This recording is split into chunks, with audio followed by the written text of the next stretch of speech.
Everyone, good afternoon. First of all, a big thank you for staying with us to the bitter end of day one of the gathering. I hope you've enjoyed what you've seen so far, and we welcome you to this, the big debate, do charities deserve public trust? Little did we know when we chose the topic for the event and scheduled it, that we'd be sitting here today in the shadow of the Oxfam scandal. Needless to say, I think we've got lots to discuss and debate, and I'm very grateful to say that we've got a panel here with us to help us with that. We've got John Downey from SCVO, Emily Gray from Ipsos Mori, Gavin Dunbar from Starter Packs Glasgow, and John Wilkes from Equality and Human Rights Commission. My name's Anne Rowe, I'm Head of Communications at SCVO. We've been very busy for the last couple of weeks, I needn't tell you. And I'm sure John will elaborate a little bit more on why. What we'd like to do today is give each of our speakers the opportunity to say a few words about their thoughts, their views, their opinions, and then really it's over to you. I think in the current climate there are a lot of ways that today's discussion could go. We are welcome to all of them, so what we'll be doing is asking questions around the room. I know I've got a few burning questions myself, if there's any gaps.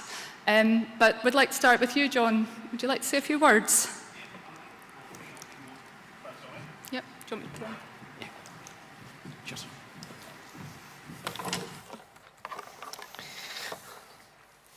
Colleagues, hopefully, all of you have looked at the trust results that we released this morning, but just in case you haven't, let me pick up a few interesting points. Obviously, what we'd said was general trust in charities had dropped from 73% 2 years ago to, sorry, from 82% 2 years ago to 73% this time around. And even around 2 years ago, we were at the probably ending up coming out of the fundraising scandal from the year before. So we were really pleased that the figure was so high. We were probably thinking it was a bit unexpected. So maybe in some senses the only way was down. But we've obviously had 2 years of probably unremitting negative coverage of charities, particularly at a UK level, from the UK government, attacking charities who are campaigning on welfare and poverty, and the right-wing media who, for many reasons, want to get at the sector. But I think one of the great things about the survey, while that top line looks bad, personal trust from people remains really high. So 77% of people who had a personal connection to a charity still had that trust in us. And that's really great. We are still higher than our colleagues in England and Wales and other parts of the country, but the gap is narrowing.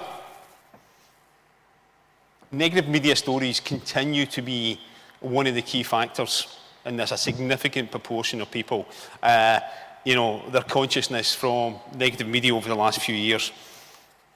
So from that point of view, we need to think about this very carefully, because actually trust isn't a given, nor should it be. We need to earn that trust of the public, and it can be lost in an instance, as we have seen with a number of organisations, both in the public, private, and in the third sectors. So what we're saying here is we can't shrug off these figures. We can't think about being complacent because, as we know, across the world, and if you look at the Edelman barometer of trust in institutions, whether it be government, the media, the third sector, and others, business, is all dropping. People believe the system is failing them, and we would all probably agree with that.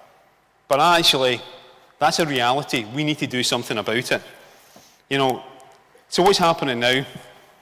I would still say 73% of the public, you're thinking charities is trustworthy, is a great result.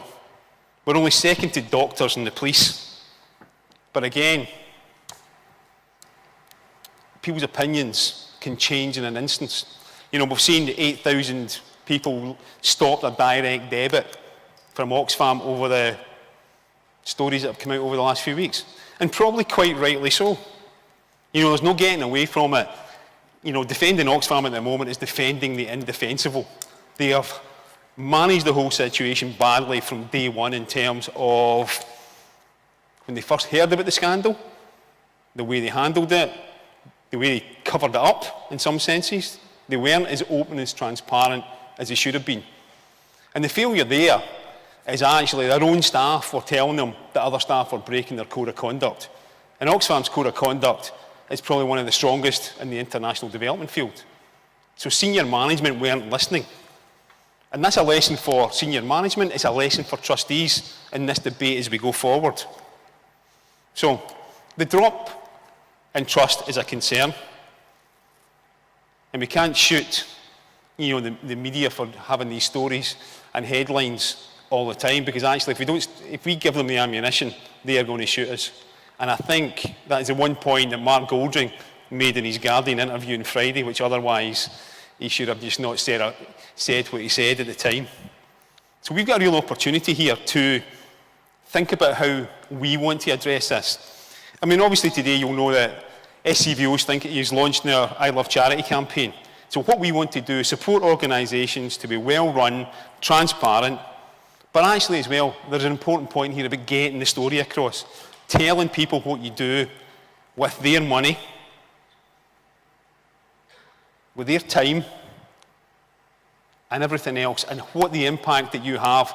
We still have a disconnect there in telling people what our impact is.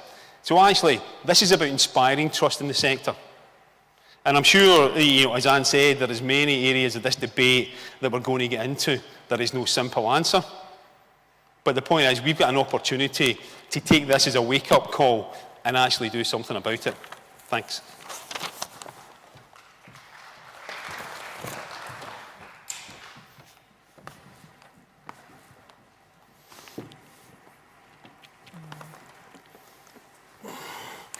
Hello. So as John says, if you listen to the headlines, then you would think that trust was going to hell in a handcart.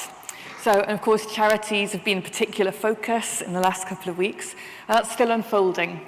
We don't know yet whether for charities this is going to be the equivalent of the expenses scandal for MPs or phone hacking for journalists. We don't know that yet.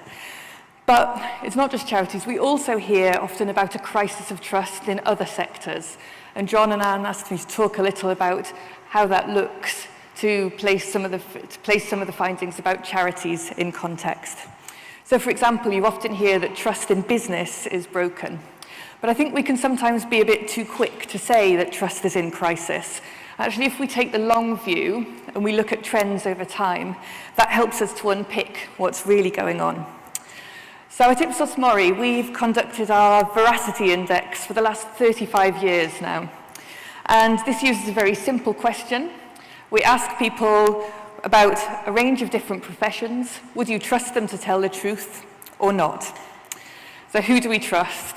I think it won't surprise you that nurses and doctors come out top, closely followed by teachers. Down at the other end of the scale, most of us don't trust politicians, government ministers. Journalists are also down there. And then others, I think, also won't surprise you. Professional footballers and estate agents, we don't trust them very much either. Where do you think charity chief executives sit? Well, we're pretty split. So charity chief executives, which you see in red in the middle there, in grey middle there, about half of us say that we trust, half of us say that we trust them, half say that we don't. But when we look at how public trust has changed over time, over the last 35 years, there are also some movers. So what you see here are just a few of the professions we track. But you can see, for example, that we trust professors and scientists more than we used to. So contrary to what Michael Gove might have us all believe, the public clearly hasn't had enough of experts. The same goes for civil servants, up since 1983, and again for trade union officials. And interestingly, for what we often hear about trust in business being broken, when we look at business leaders, we can see that public trust in them, the kind of gold line towards the bottom, is actually on an upward trend over time. So admittedly starting from a low base, but this doesn't suggest that trust in business leaders or big business is irredeemably broken. So what does this tell us? I think 2 points. One is that trust is not necessarily declining, despite what we hear, but it can and does change over time. These jumps for different professions illustrate that. And that underlines, picking up on some of what John has said, is that charities in Scotland, of course, can't be complacent. For your sector, trust is still high. And I think other sectors will probably be very envious, actually, of the levels of trust and goodwill that charities in Scotland still enjoy. But that can change, and it can change fast. And finally, one finding that really stands out for me, both from this latest SCVO research and from other research into trust I've done for international charities, is that importance of connection and personal experience in building and restoring public trust. So for the public, there's a difference between charities that I know and connect with and feel close to, and charities in general out there, which can seem more remote.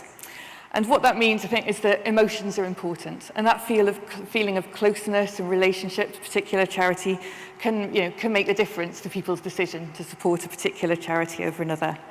So I think John's touched a bit on the media stories, but I think also the stories that the sector gets out there to the public. And the power of stories and anecdote is something that's going to continue being really important in thinking about how, as a sector, we restore public trust. Thank you.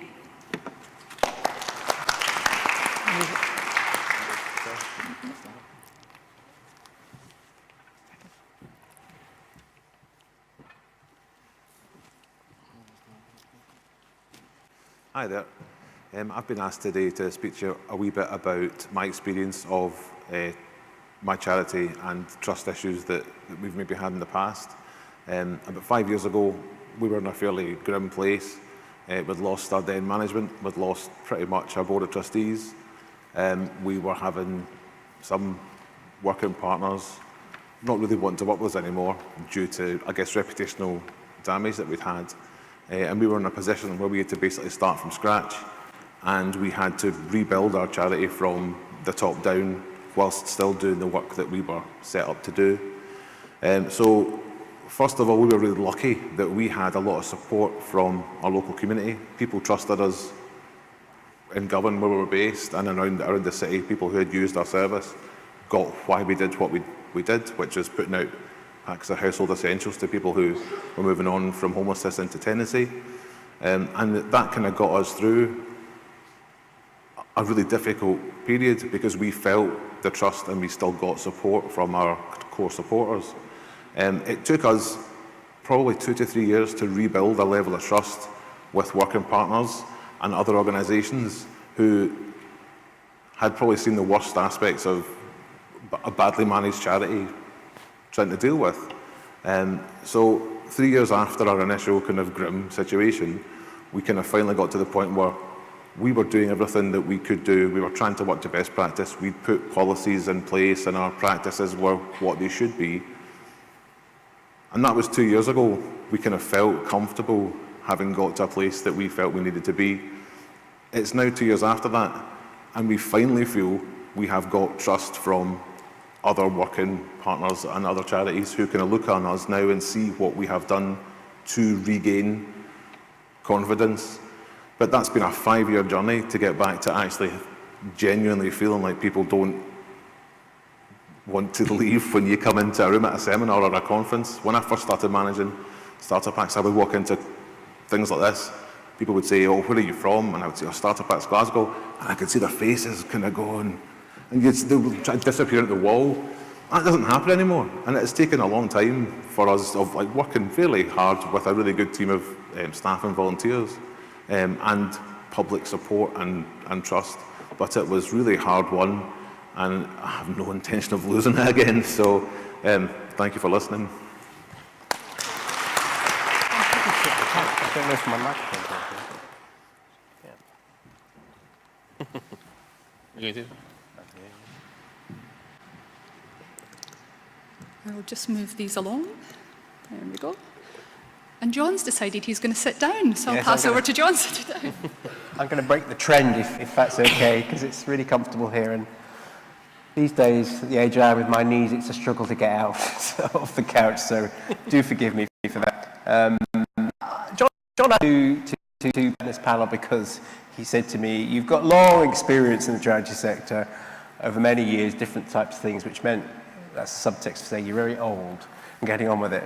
I currently work for the Equality and Human Rights Commission, have done so for about a year, but prior to that, over the last 20 or 30 years, most of that time I spent in the world of charities and the third sector, both in terms of working within them, volunteering for them, and being on boards of them. So, I mean, the basic premise, do charities deserve public trust? Well, nobody deserves public trust. We have to work for it. I think charities and the third sector are potentially, I think as the survey would indicate, more predisposed to public affection and trust because of the work that we do.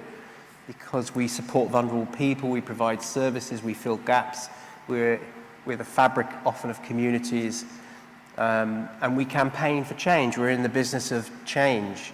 But all of that, of course, makes us very susceptible to things that happen that can damage trust. And I think also many of the public not only are more predisposed just because of the sort of things we do, but also because often they are feel invested in us because they might donate to us, particularly some of the bigger charities, and therefore they have that sense of ownership and investment, which gives you a different sort of relationship to an organisation. And because of the nature of the work that many charities and organisations do, which is often controversial, on the edge, doing different things, it inevitably takes us potentially into that space where stuff happens, because we either have volunteers or we employ people, and you know, when you do that, people can do all sorts of weird and difficult and sometimes criminal things. So organisations have to be prepared for that and how we deal with it, because it will happen at some stage. Whenever there's more than one of you in an organisation, that has the potential. And I think these days, with the propensity for the public to distrust all sorts potentially of institutions, I think that's pervasive across the whole of the Western world at the moment. There's a general sense of unease about things that used to be taken for granted. Why should we in the third sector be any different or any less susceptible to that? And as the news stories over the last couple of weeks have demonstrated, that there's a truth to that. I think the other thing that we always need to consider in organisations, because at the end of the day we may be charities, we may be doing all this good stuff, but we're still organisations, and there are things about organisations that just exist that get you into difficulties, and charities are no different to any other organisation in that regard, whether you're a business or a public authority or that. You know, there are things that come with that. And the other thing I was reflecting on is that these days, with the way that media is, both public media and social media, is that stuff gets out there really quickly, and that also things can build on other things. And I think it's long gone are the days when you could more control a story, a series of events, particularly when things can emanate from within your own organisation. You know, staff or volunteers can say stuff on social media, and then it's out there. And then the speed of events, if you don't have the right structures and frameworks and policies and procedures, all those boring things that are really necessary in terms of how you then handle a crisis. And I think I reflect on the comments that John made about Oxfam and how badly they have handled it, and yes, I think I would agree with that. I suspect when they were dealing with it at the time some years ago, they probably never thought about what would happen if this got into the public domain.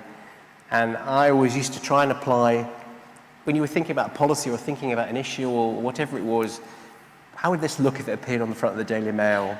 And I think it's still true to use the Daily Mail in that context today, as it was all those years ago. And if you could justify it, or, you know, but if there was something about it that they could get you at, then you needed to think again and review what you did. And you can be susceptible to external stuff, and you can be susceptible to internal stuff. Sometimes the external stuff is because what you're involved with is controversial, and some people don't like you, and some people target you. I remember years and years ago, I used to work in the field of HIV and AIDS at a time when it was still around managing death often, and it was a very controversial issue. And I was involved in an organisation that got some money from the health service to do some prevention work with gay men, never been done before, at a time, it's hard to think about it in the day and age now, but at a time when there was still huge amounts of stigma and prejudice. And we had to do work like distributing condoms in bars and doing work in parks where men might be meeting and all that sort of stuff. Activities that were rife, potentially rife with controversy. As it turned out to be, we organised an event to take some men down the river to Rothesay on the Waverley. You'd think that's pretty unremarkable these days, but in those days it was. And the Daily Star got hold of the story, and a few days before we were going to go on the ship, Puffs paint the Waverley pink, I remember the headline. And so, you know, but because the health board were aware of what we were doing, we had all those things in place, so it wasn't damaging in that sense. It was a bit unnerving on the day, of course, because there was a lot of publicity, and when we got to Rothesay, there was this crowd of interested people wondering what gay men looked like. I mean, that seems bizarre now, but in those days, it wasn't so bizarre. And more serious stuff, I remember working for an organisation which was involved in HIV and AIDS at the time, had been around, Scottish AIDS Monitor, I don't know if people are aware of it, some people might be. And to me, that was my first example of when internal things break down and how that can really unravel an organisation. And basically because of an internal disagreement at board, it's typical governance stroke, chief executive level, that precious, very, very fragile interface broke down. The organisation basically disappeared in 10 months because of the controversy and the fact funders pulled their funding and all that sort of stuff. So something that seemed like an institution, something that seemed like really stable and been there a long time, actually was very fragile. And I think most organizations, although they feel very strong and comfortable, actually they're all intrinsically fragile and vulnerable. And we need to remember that, I think. So how do we address it? Well, I think it's all about the boring stuff, about ensuring that from a governance level down in charities, that we have those clear frameworks, you know, all those things that Oscar will tell us we need to do, which we do need to do, systems and processes, and they themselves aren't going to protect you from when stuff happens, but they will, in a sense, be a building block. And I think the key messages, if things do happen, which we've learned over the last couple of weeks, is transparency, speed of response, trying to fess up when you need to fess up. And I think if you make a mistake, that can often be the way forward. People are, I think, prepared to sort of go with you a bit if you say, look, hands up, we didn't do that well and we did make a mistake, we're going to learn from it. And I'm not excusing Oxfam in terms of the actual situation. That was an awful thing that happened. The way they dealt with it wasn't terribly good. But I also think there is an element of people piling in on the back of that because they are controversial in other ways, and some of the stuff that they do has fed into what I think is a bit of a right-wing agenda. This is an opportunity to kick them while they're down. So we need to protect ourselves to ensure that we don't get that kicking. And I think, yeah, in terms of the fragility of organisations, the last thing I would say is that often these things are fragile at a governance level. It's often there where things go wrong. And that's important that organisations reflect, focus and think about that sort of thing. I think I've said enough, way over my 5 minutes, I apologise. But some rambling collection of thoughts and perspectives. Yeah. Citizens Advice Scotland,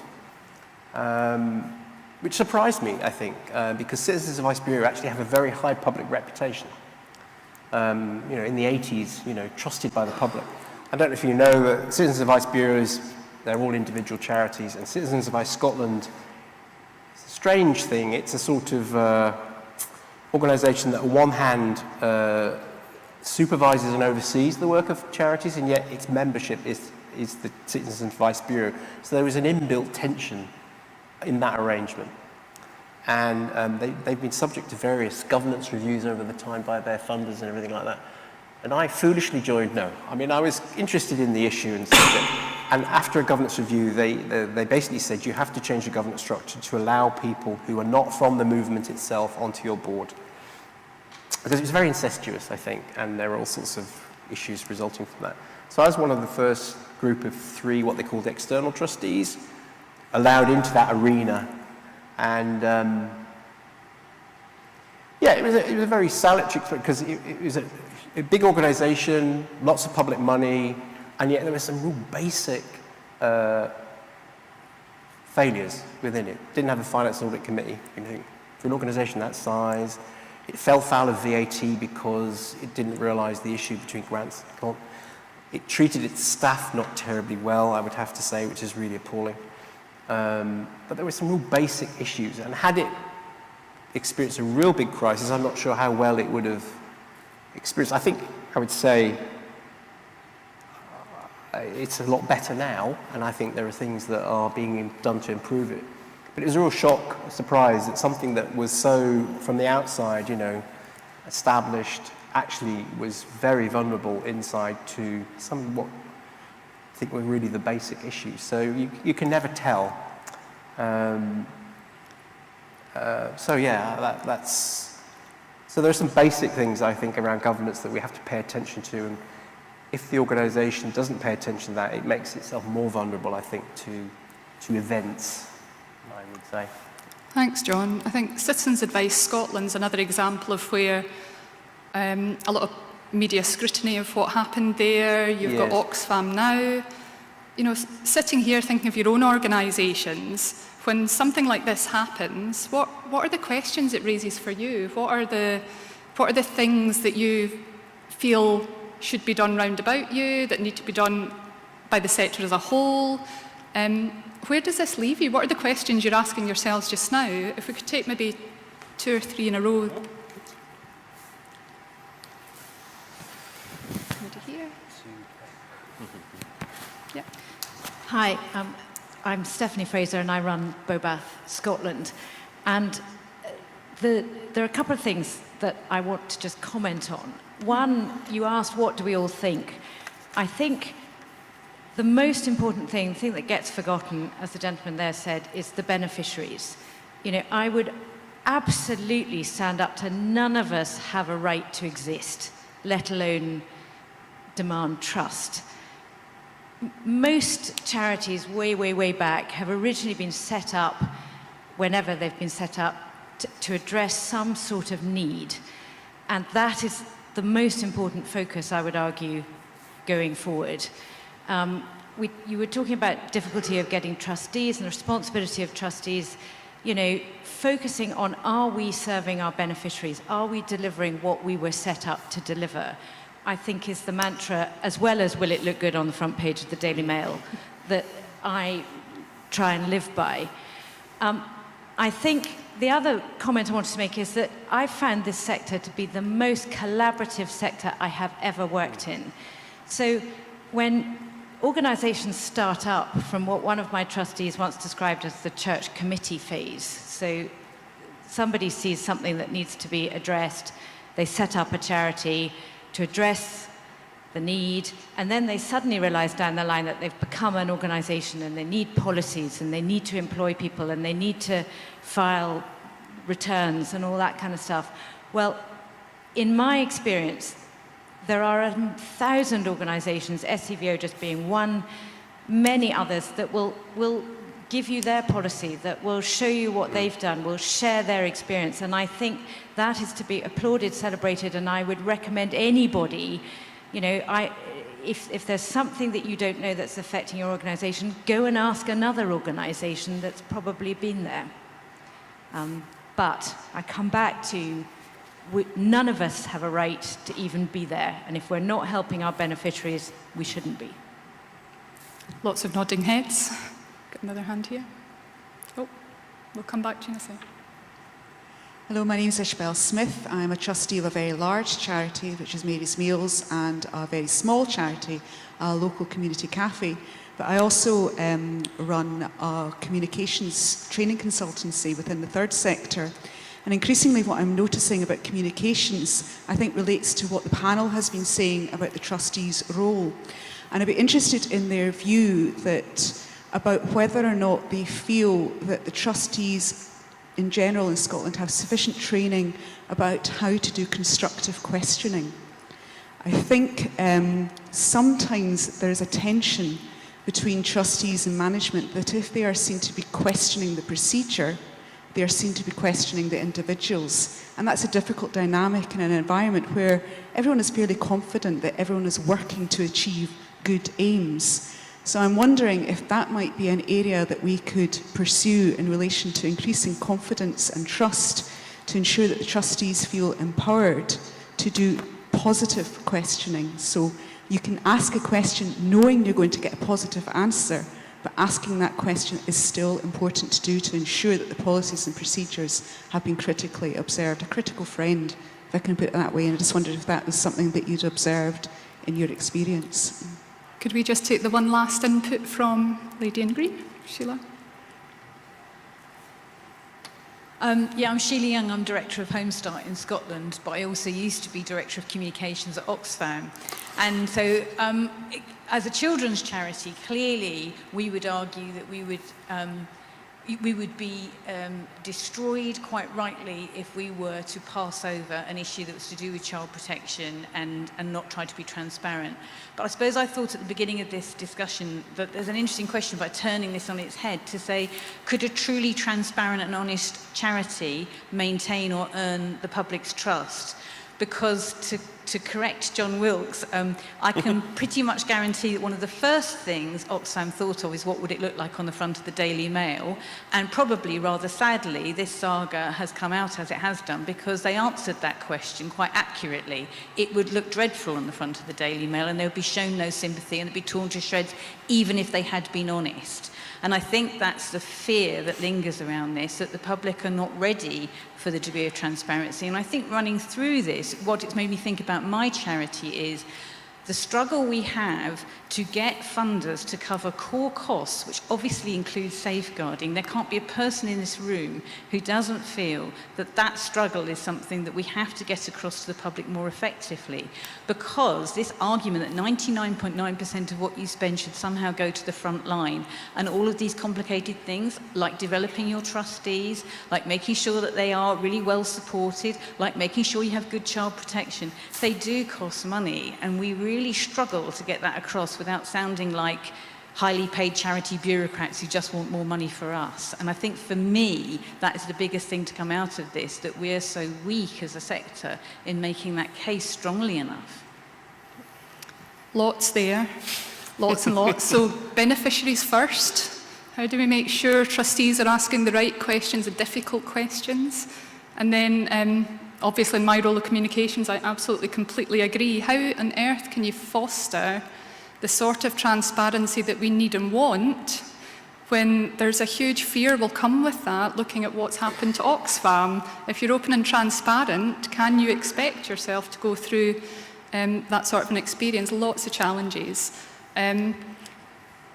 Emily, just thinking from the broader context, you know, we are talking about trust here, and we are talking specifically about trust in charities, but do you think generally the public's trust is less? Are they more critical if you think we're deviating from focusing on our beneficiaries? Do you think they're going to be more critical the more transparency comes? What's leading this kind of environment, public opinion? Goodness, well, where do I start? There is a real demand among the public here for transparency, you know, from charities, from government, across the board. And actually that's something we don't see everywhere. So when I've done international research on this topic, actually in places like Spain, there isn't the same clamour to see, you know, for kind of evidence for the charity to show how it's spending its money and be accountable. But I think here in this country, there is that real demand for transparency. And I think, I'm an outsider, I'm not from your sector, but from my viewpoint, I would think that charities would do well to be bold on transparency because there is that public demand for it.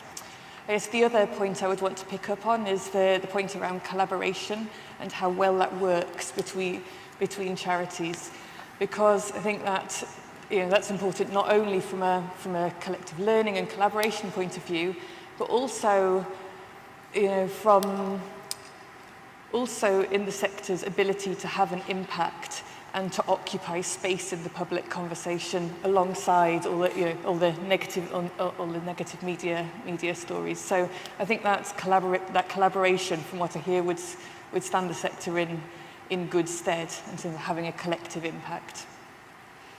And John, what do you think in terms of trustees and making sure that they can be those critical eyes on what's happening? How do you make sure that individual trustees have got the skills? How do you make sure that boards as a whole can foster environments where the sort of openness we're talking about can happen?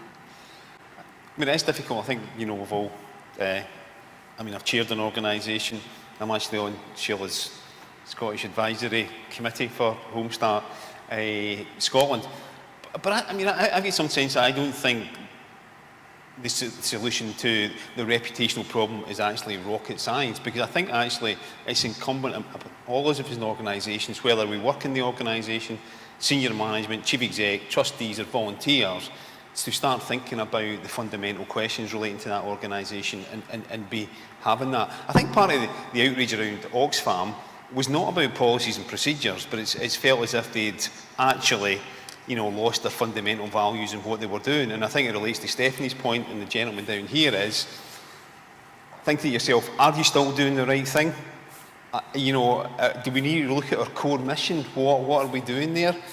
Are we a well-run organisation? That's what trustees should be thinking about. Do we have the good governance in place to ensure that we are well-run? And now, being open, transparent and accountable, now nobody's saying that is an easy situation to be in, but I think we've got an opportunity now to re-engage the public in a different way. I mean, part of the research showed, as we said, 77% of people were more trusting of charities because they had that personal connection. 82% of people actually used a charity in Scotland. So actually, the platform for us to better communicate with them, when we take their money, we take their time, tell them about the impact and the difference. I get the core funding stuff and I get other bit, but actually maybe we need to do a better job in actually articulating to people, what we are doing on their behalf. Because actually, I know lots of organisations do that, but maybe we're still missing a trick. And actually, that's where we should be open and transparent and actually use people who are the beneficiaries, the funders, to actually hold us to account in a different way. So I think we do need to be thinking differently about that.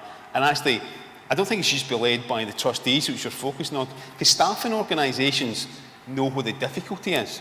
I mean, I keep coming back to this point about Oxfam, where the senior management weren't listening to the staff about the problems that were there. And if they had listened, maybe this wouldn't have developed into the crisis that would. So I think there's something around internally communication and thinking of what we're doing as well.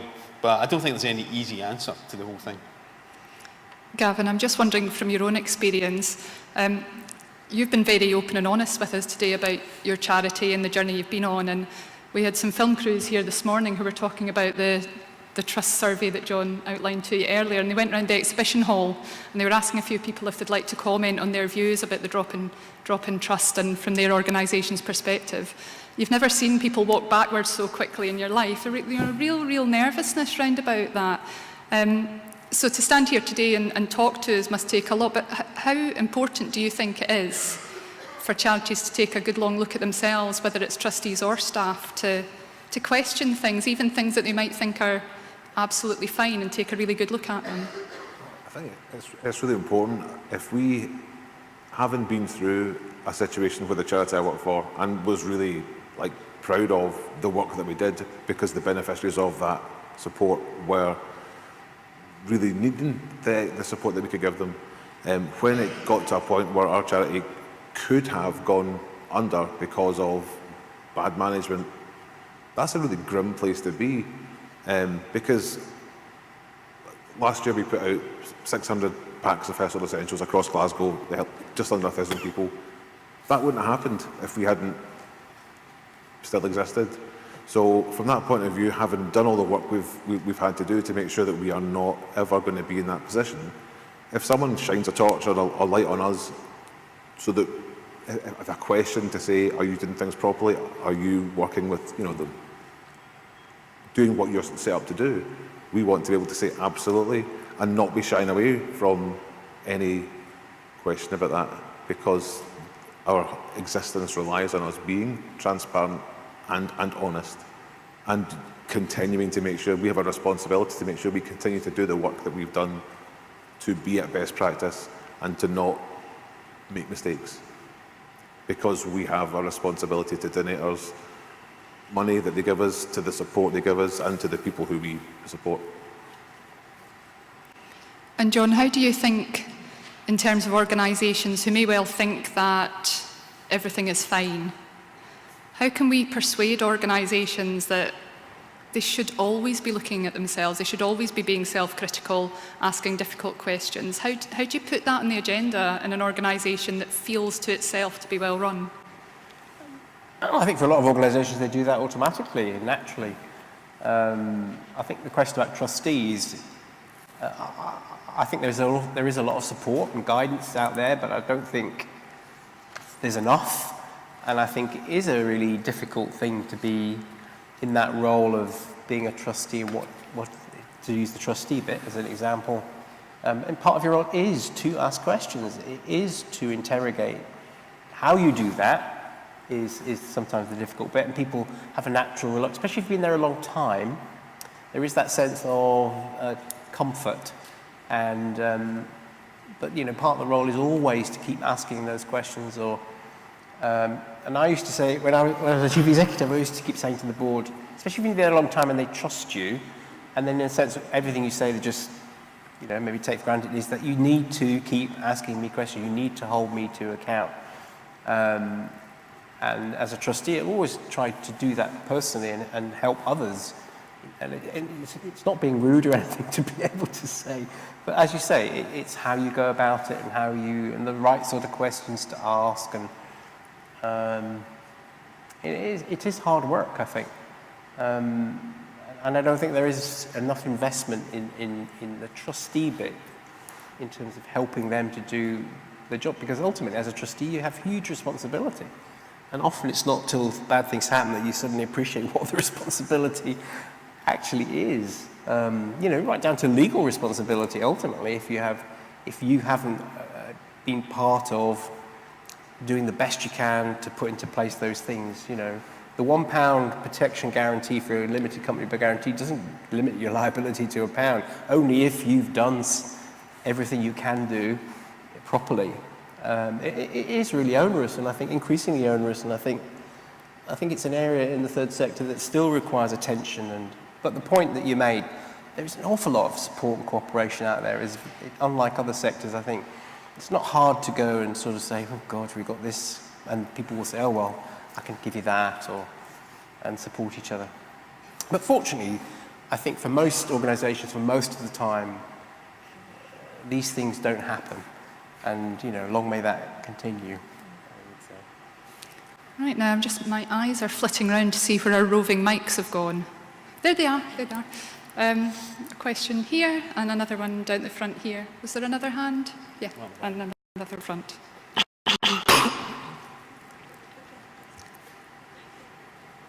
Jude. Hi, sorry. I was going to try and get to the end of this without actually talking, because I do tend to talk too much. Jude Turbine from the Scottish Charity Regulator. Just a bit of a reflection, really. I think, you know, in the regulator, we're really big on the idea that transparency is a driver towards public trust, and that is fantastic. We're now publishing reports and accounts of charities. That's all good stuff. But I think there is a massive challenge out there that goes along with that, because we know that even though transparency is a strong driver towards, you know, public trust and confidence, we also know that the sort of predominant analysis out there about what it means to be a charity in Scotland is somewhat lagging behind. So there is that quite Victorian sometimes interpretation of what it means to be a charity in large sections of the public, perpetuated by large sections of the media, some of it which centres around that whole idea of, you know, admin costs, chief executive pay, all that stuff that's, very unsexy and needs to be talked about, but actually that is a massive challenge. How do we communicate on that stuff in a way that will allow us to be transparent? Because, transparency doesn't allow you to communicate all the nuances. I think even on the Oxfam case, it's read as very black and white. There's a whole set of nuances in there that you could have a debate on some of this stuff for like days on end and still not get to the end of it. So nuance is not, is not really captured in media stories and so on. So yes, transparency, brilliant, but there is another side to that, which is how do we move that debate forward? How do we get a bit more of a nuanced understanding of what it means to be a charity in Scotland at the moment?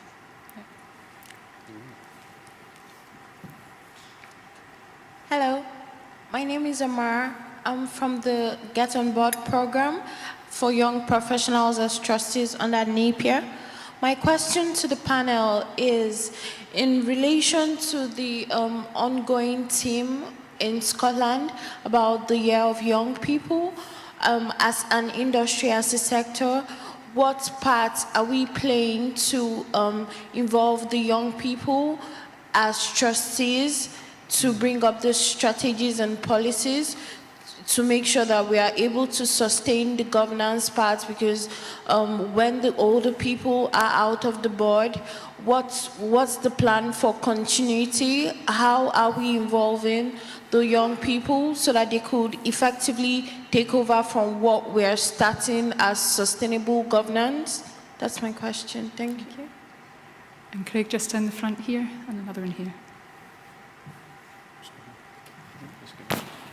Hello, my name is Jane Salmonson and I'm the Chief Executive of a charity, which means that 50% of the people in Scotland trust me, which is fantastic.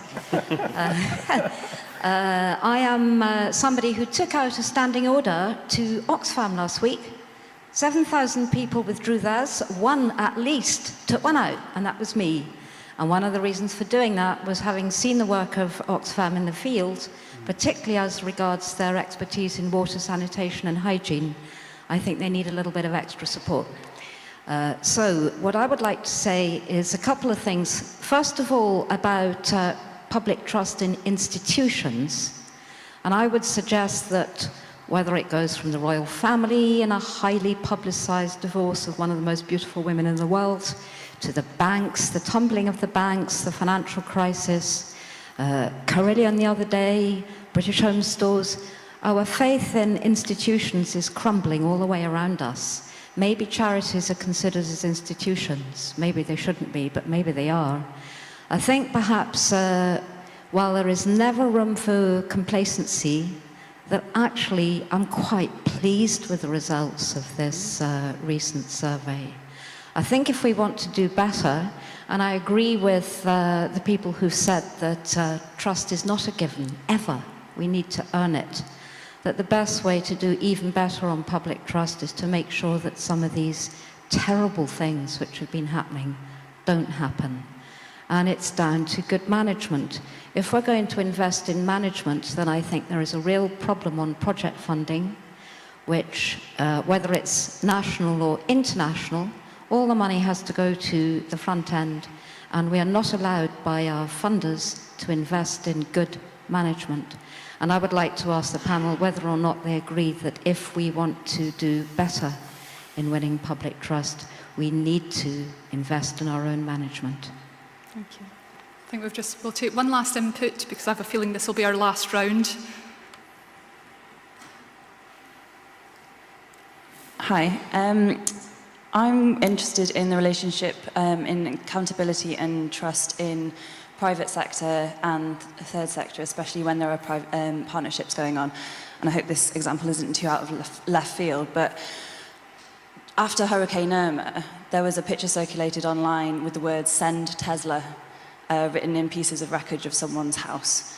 Both Tesla and Facebook were heavily involved in the rebuild and reconstruction of communications and energy infrastructure.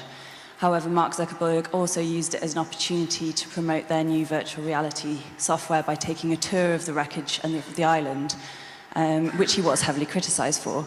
So I suppose, firstly, do you see any indication of a shift in public trust towards private business as more reliable responders in humanitarian issues?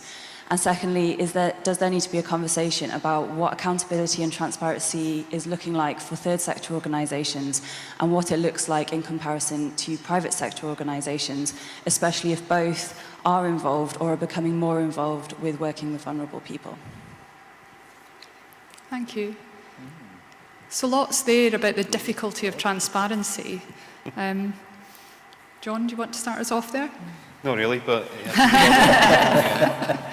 I think Jude's point, and we had this conversation when we knew the trust figures, is actually, are we communicating well enough what it means to be a charity in the modern world? Because things have changed dramatically, particularly over the last 10 years. You can say that in terms of social media, finance, and a whole range of different areas. And people maybe perhaps have that still, the old perception of charities, you know, in terms of, because actually if you look at it, I mean, charities, given all the cuts organisations have, are probably the most efficient and well-run organisations, the majority, you know, in the country. I mean, you look at, you know, put up against a private sector organisation and a public sector organisation in terms of cost efficiency, you know, we're way ahead of the game. We're way ahead of the game in terms of the care we provide for people as well.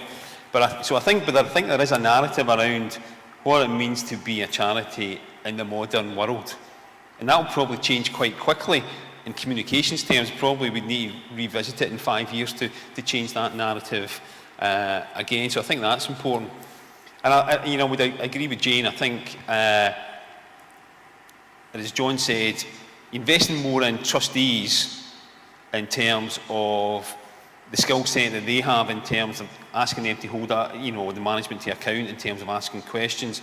But I think, you know, good management in the sector is something that we need to address.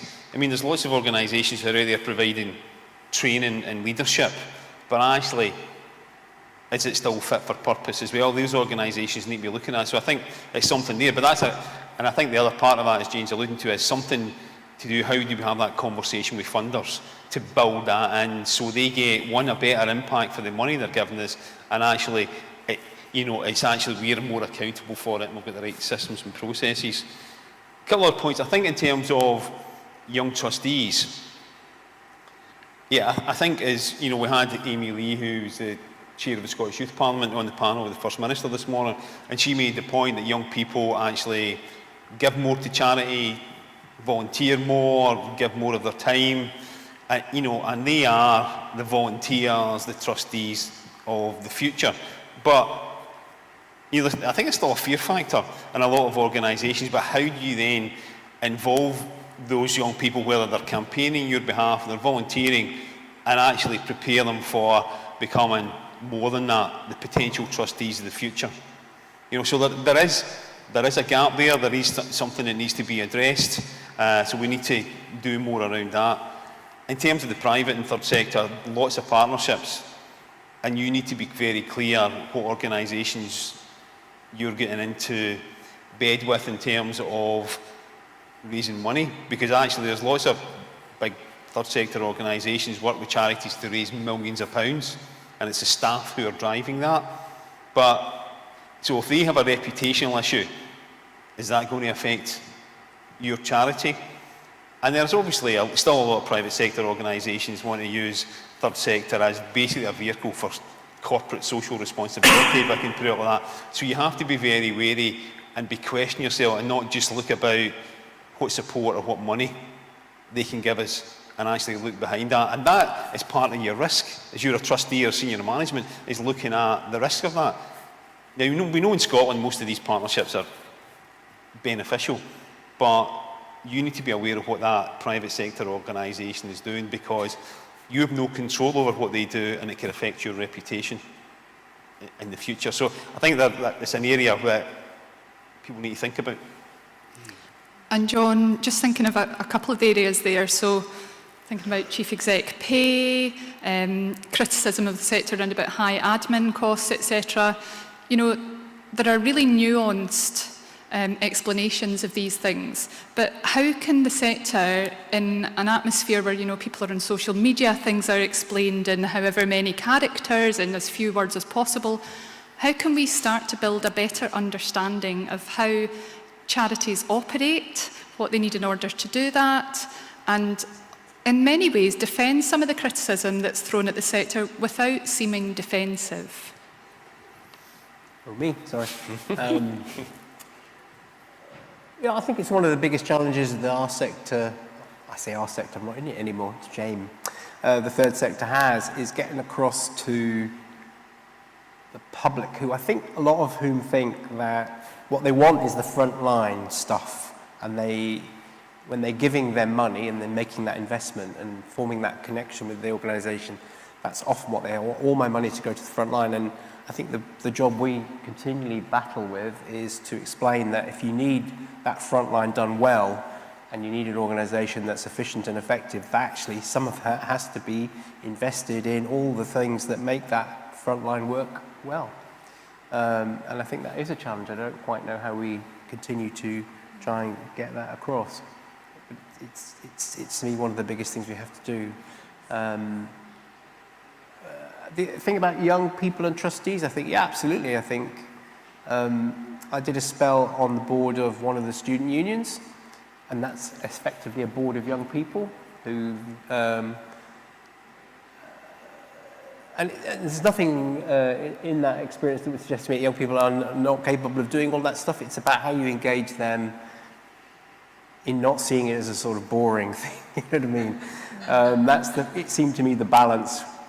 We had a group of us around the board who were perhaps slightly older, and our perspective was perhaps to fill that gap for them, to sort of demonstrate that part of their role is to, because basically student unions are big organisations, multi-million-pound businesses, charities, so, you know, fall under the remit of the charities regulator, and, you know, helping them to understand that that's a set of responsibilities. So it's not just about campaigning on the issues that they're really passionate about, it's about ensuring that they're fulfilling those other duties and trying to do it in a way that helps them explain or helps them to think about the things that they want to do, how they do that effectively, not fall foul of the Home Office or other institutions that is. But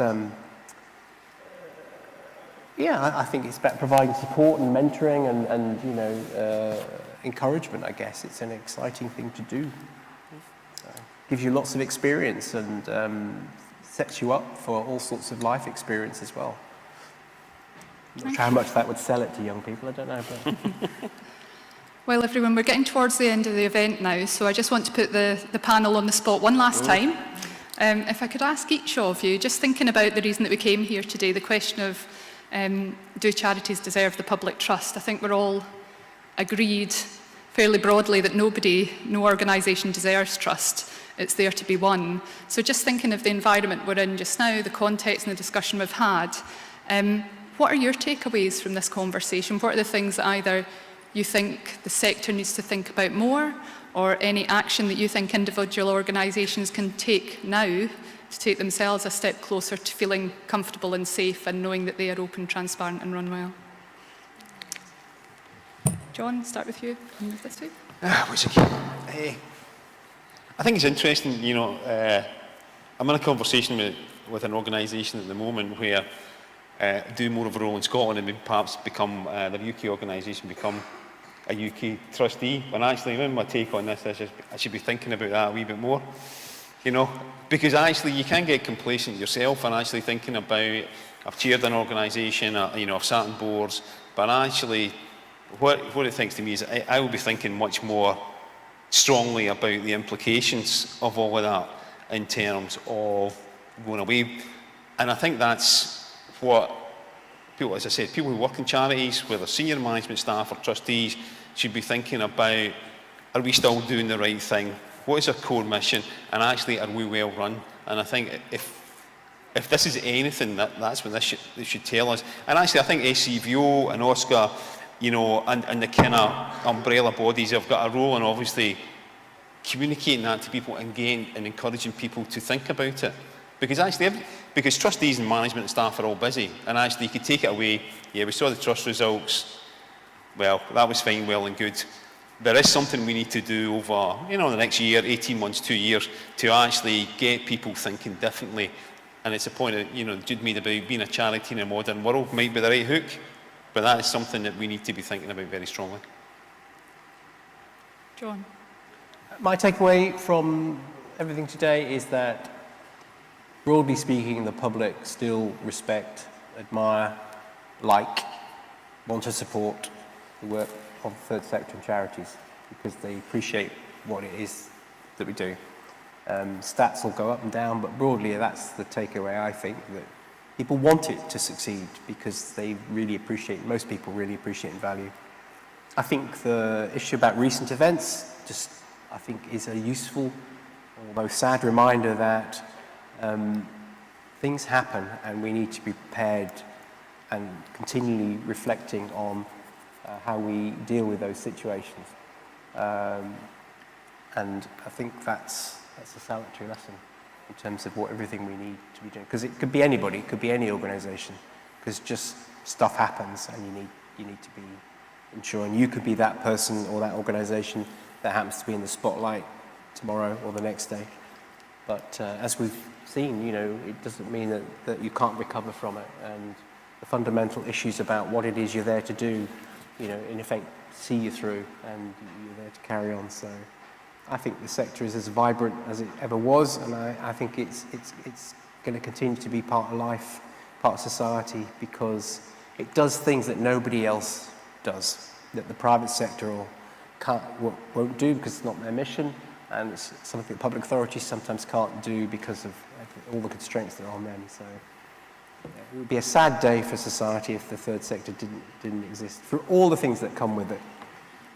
It's good. Gavin. Yeah, just to continue looking at ourselves to make sure that we are running as well as we can be, and then I guess trying to communicate to the public what it is that we do and why we do it, and why it's important that the service that we provide is there, and hopefully that we do it well. So. Emily. And I've been mulling over the question about how we can get more nuanced, how the sector can get more nuanced messages across to the public, because I think it's a real challenge.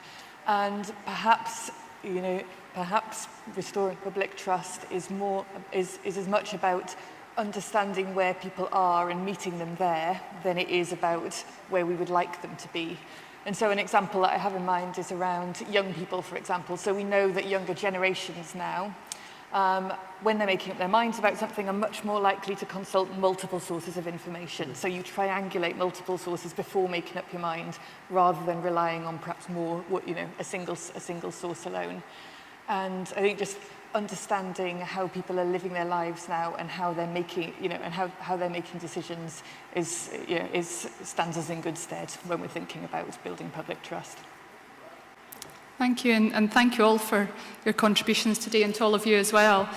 Just one final thing, I think it's always a good thing to end on a positive note. While we grapple with these issues, let's not forget that as a sector there's an awful lot to be proud of, and the reason that we sit in a room and have these conversations is that facing up to difficult questions is the only way to get past them. So thank you for joining us, and enjoy the rest of your day. Thank you.